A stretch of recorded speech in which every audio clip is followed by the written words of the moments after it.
datang di podcast kita hari ini dengan saya Nairi, dan di dalam episode kali ini kita akan membahas topik yang sangat menarik, yaitu komunikasi intrapribadi dan antarpribadi di era digital. Bersama kami dengan narasumber saya. Perkenalkan, nama saya Yela Fikayana. Saya sebagai mahasiswa dan pekerja. Saat ini berkuliah di mana? Saat ini saya sedang berkuliah di Universitas Negeri di Jakarta, tepatnya di Meruya, Universitas Mercubuana. Kalau boleh tahu nih, pekerjaan saat ini itu apa? Untuk pekerjaan saat ini, saya sebagai office ya di kantor, itu sebagai di bidang asuransi aja sih. Kerjanya tuh ngapain aja sih biasanya? Biasanya kerjanya itu ya ngedata sih Kak, kayak gitu, ngasuransiin sesuatu lah yang mau kita asuransiin kayak gitu. Iya. Kalau boleh tahu, kakak ini di kelahiran tahun berapa sih? Untuk kelahirannya pasti Kakak udah nebak lah ya, itulah kayak gitu. Udah nebak ya teman-teman udah bisa nebak lah. Oke, kayak kita tuh masih setara gitu ya. Iyalah, cuma ya. Berarti kayak milenial lah ya. Iya milenial. Milenial. Masih Sebagai mahasiswi nih, Iya. terus milenial juga. Menurut kakak di saat ini kan ada yang namanya di era digital gitu ya, disebutnya di era digital. Menurut kakak tuh perkembangan saat ini era digital tuh kayak gimana sih? Untuk perkembangan, kalau saya melihat sejauh ini, untuk perkembangan di era digital itu begitu pesat ya Kak. Mulai yang awalnya, contohnya kayak dari SMS ke WhatsApp, ada Twitter, ada Line, ada segala macamnya kayak gitu.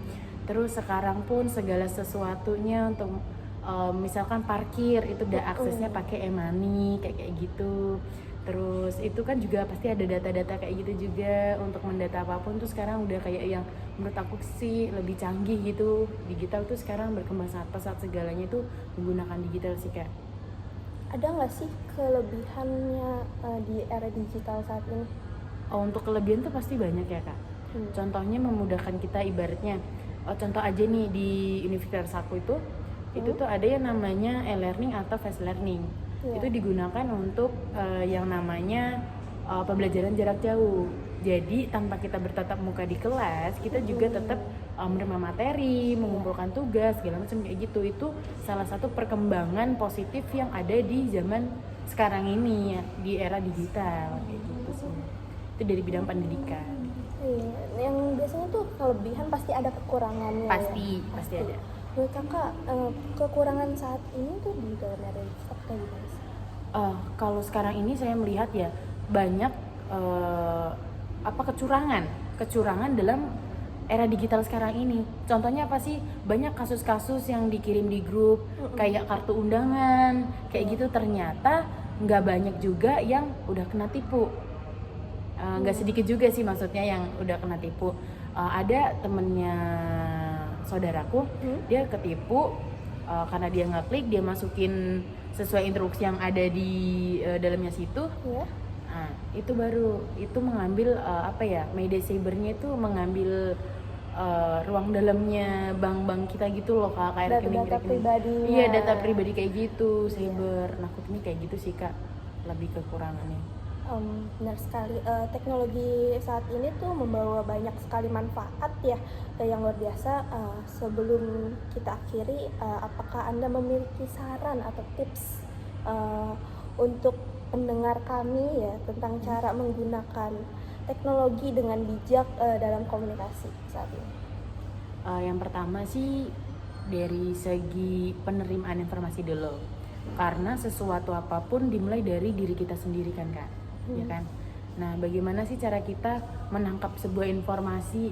Bener nggak sih? Kita seharusnya cek dulu informasi itu bener atau enggak.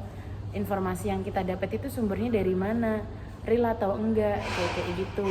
Terus terbukti apa enggak? Pokoknya kita harus ngecek dulu. Mendapatkan informasi, kita harus cek itu hoax atau enggaknya, kayak gitu. Terus selanjutnya sebagai milenial saat ini, kita juga harus bisa memanfaatkan digital itu secara positif, karena kalau kita tidak memanfaatkan digital secara positif atau secara bijak, kita yang namanya zaman sekarang, apalagi anak muda, kalau diiming-imingin apapun pasti akan terpincut gitu Kak. Apalagi zaman sekarang, wah lu kalau nggak punya iPhone gak usah ikut gue lah, oh lu kalau nggak punya ini gak usah ikut gue, oh kalau lu kayak gini gitu. Jadi kayak lebih hati-hati, kita harus lebih bisa mengontrol diri agar kita tidak melakukan hal yang kriminalitas ataupun merugikan orang lain. Kayak gitu sih Kak, lebih ke bagaimana cara kita untuk merem atau mengontrol diri, kayak gitu sih lebih tepatnya. Ada nggak sih pengalaman Anda tentang kejahatan di media digital saat ini? Untuk pengalaman pribadi sih sejauh ini alhamdulillah nggak ada dan nggak mau. Gitu sih kayak namanya data diri kayak gitu kan amatlah penting. Terus untuk pengalaman kayak gitu bilang nggak ada. Tapi kalau dengar dari orang-orang itu tuh banyak sih yang kayak udah kena media cyber, kayak datanya kecuri, datanya dibuat kayak KTP kayak gitu, udah dibuat pinjol kayak gitu. Terus kayak kartu kredit udah kebobolan sama orang, dipakai orang, padahal kita nggak pakai kayak gitu. Itu malah justru aku dapetnya pengalaman dari orang-orang di sekitar aku kayak gitu sih. Bagaimana media cyber itu terlalu jahat kayak gitu sih. Sebenarnya bukan media cybernya yang jahat ya, orang-orangnya yang menggunakan. Iya kan? Iya. Kesalahan pengguna gitu. Iya, pengguna, kekeliruan pengguna sih menurut aku, dari aku pribadi kayak gitu. Iya, kebetulan temanku juga sama tuh. Dia juga ada yang fotonya dipakai buat diedit di AI, jadi foto-foto yang frontal, kadang kayak gitu. Iya, jadi menurut aku juga kalau saat ini teknologi emang berkembang sangat pesat, membantu sejauh ini membantu sekali, tapi ada jadinya dipakai yang tidak baik kayak gitu ya. Menurut Anda ada apa tanggapan Anda tentang kejahatan media digital saat ini? Tanggapan saya sebenarnya sih kayak orangnya lebih tepatnya ya Kak. Orangnya. Kayak menurut aku sih sebenarnya di sini kita dapat bisa melihat kalau aku lihat ya, yang pertama itu mungkin dia emang udah dari diri dia sendiri tuh udah tertanam orang yang ibaratnya pengen lah melakukan kayak gitu, emang terbilang jahat lah, dari hati dia itu udah emang ada niat jahat. Terus ada juga yang kedua mungkin dia ada kepepet kayak gitu, misal kebutuhan, apalagi zaman sekarang kebutuhan makin meningkat tapi pengangguran banyak kayak gitu kan. Nah jadi kayak mungkin karena itu juga dia terpaksa gitu dalam kondisi dia untuk melakukan hal seperti itu. Tapi di sini aku tidak setuju juga. Karena apa? Karena hal tersebut itu sangat merugikan orang lain. Mungkin dia tidak dirugikan, tapi orang-orang yang terperangkap oleh jebakan-jebakan dia itu merasa terugikan dong Kak. Iya pasti. Iya, kayak gitu sih menurut aku. Itu dari faktor internal. Nah yang kedua eksternal, mungkin dari pengaruh lingkungan. Misal kayak dia ini tuh emang dari segi lingkungannya itu emang udah kayak gitu semua, dari teman-temannya atau dari keluarga atau gimana, bisa jadi kan ya Kak kayak gitu. Jadi makanya dia kayak oh ya udah gampang, daripada kerja capek-capek mending gini aja lah, ngerugiin orang, terus gini kayak gitu kan Kak, kan juga bisa terjadi gitu hal-hal seperti itu. Pengaruhi lagi. Iya, internal dan eksternal sih kalau menurut aku. Tanggapan aku ya, menurut aku ya nggak baik, kayak gini tuh emang nggak baik ya kan. Nggak baik banget sih. Iya sih kayak gitu. Nanti dulu. Nah, kayak gitu sih Kak. Iya, itu seperti itu.